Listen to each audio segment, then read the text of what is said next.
Assalamualaikum warahmatullahi wabarakatuh.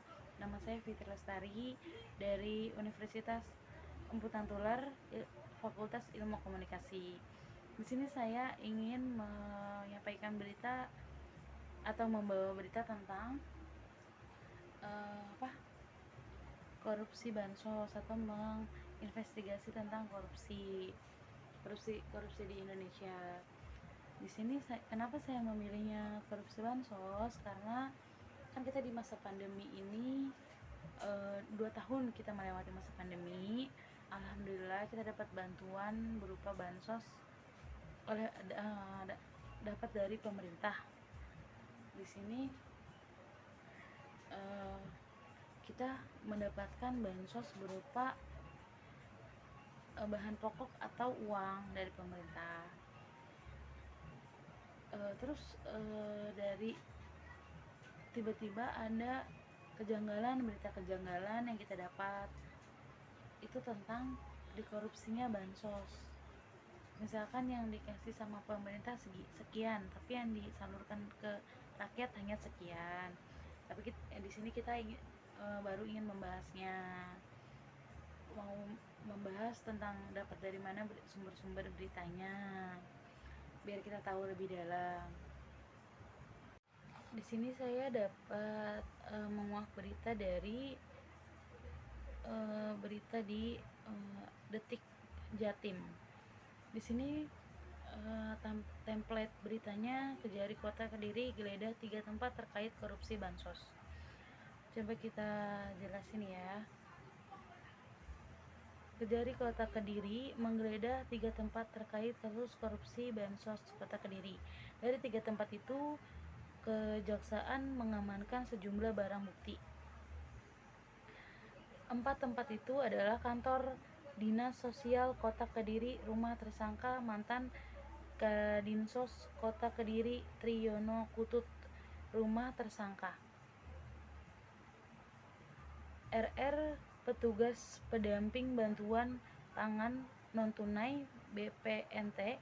Kedatangan penyidik Kejaksaan adalah untuk mencari alat bukti korupsi bansos yang dilakukan mantan Kepala Dinsos TKP dan RR, petugas pendamping BPNT.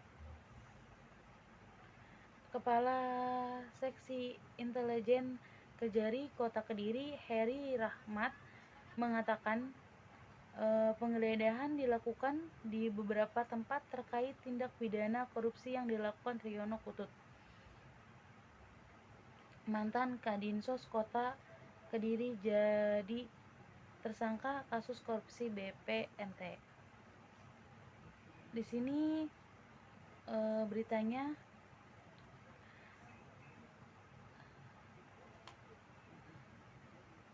penggeledahan dilakukan mulai pagi hari jam 10 WIB di kantor Dinas Sosial di Jalan Brigjen Pol Imam Bahri Pesantren Kota Kediri. Dari tempat ini diamankan beberapa dokumen dan 2 unit sepeda yang diduga dibeli dari uang korupsi. Di sini wartawan menjelaskan Jumat tanggal 28 bulan 1 2022, berarti tanggal 28 bulan Januari 2022. Usai mendapatkan barang bukti tersebut, penyidik meneruskan penggeledahan di rumah pribadi Triyono Kutut di Kecamatan Ngasem, Kabupaten Kediri. Di rumah ini penyidik kembali mengamankan beberapa bukti seperti buku tabungan dan 1 unit sepeda gunung. Kita juga kata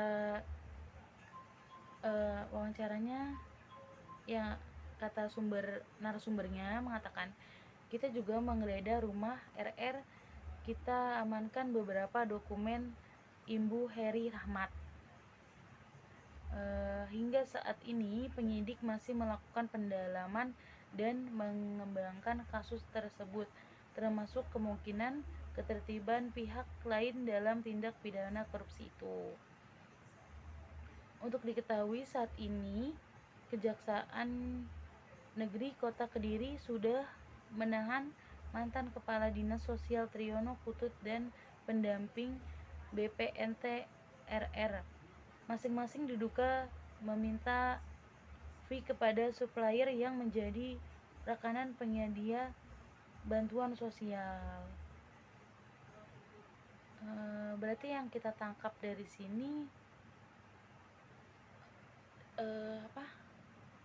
Pak Triyono Putut ini dia meminta fee itu kayak bonus atau uang ya, uang dari supplier. Jadi dia istilahnya ini supplier menyampaikan bansos ini, maksudnya membagi bansos ini.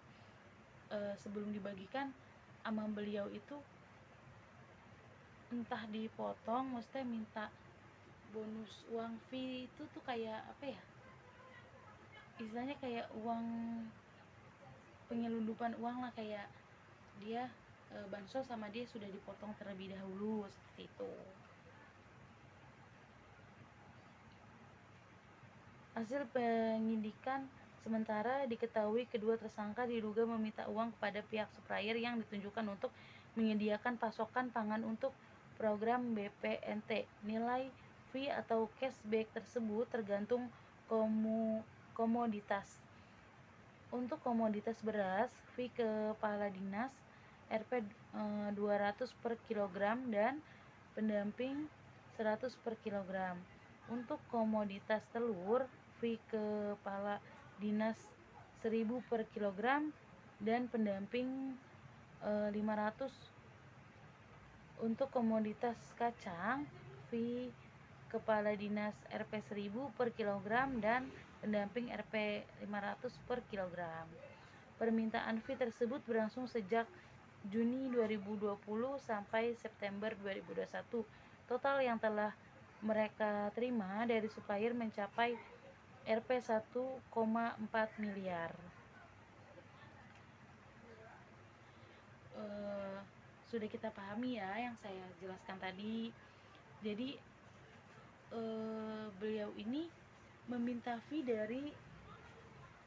meminta bonus istilahnya. Jadi dia dari supplier sebelum dikasih ke rakyat, istilahnya misalkan ada bantuan 500.000, misalkan 500.000 sama dia udah dipotong duluan 100.000, istilahnya begitu ya teman-teman sekalian. Nanti untuk lebih jelasnya sumber beritanya nanti saya cantumkan di akhir video ini.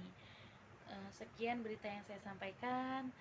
Bila ada kata yang salah mohon dimaafkan. Terima kasih teman-teman. Assalamualaikum warahmatullahi wabarakatuh.